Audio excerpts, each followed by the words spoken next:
Pinag-uusapan ng ilang sektor ng pamahalaan ang bagong guidelines sa ayuda para sa Kapos ang Kita Program o AKAP. Ang detalye sa sentro ng balita ni Noel Talakay.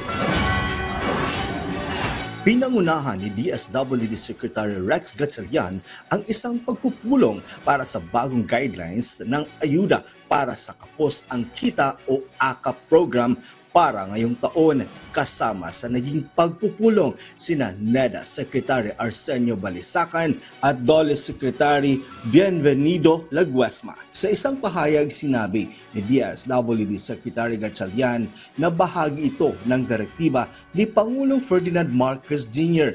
ng AKAP at iba pang programa ng gobyerno ay patutupad lamang kapag nailatag na ang malinaw na mga guidelines. Sinabi rin ni Gatchalian na ang mga bagong patakaran ay inaasahang makikinabang ang mga mahihirap at mga manggagawang apektado ng mga krisis tulad ng pandemya at iba pang hamon sa ekonomiya. Sa susunod na linggo na, inaasahan na mailalabas ang bagong guidelines na magbibigay linaw sa mga benepisyaryo at kung paano epektibong ipatutupad ang AKAP program.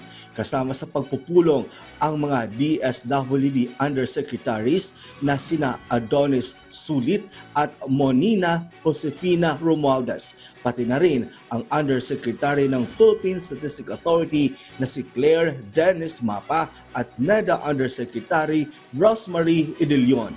Noel Talakay para sa Pambansang TV sa Bagong Pilipinas.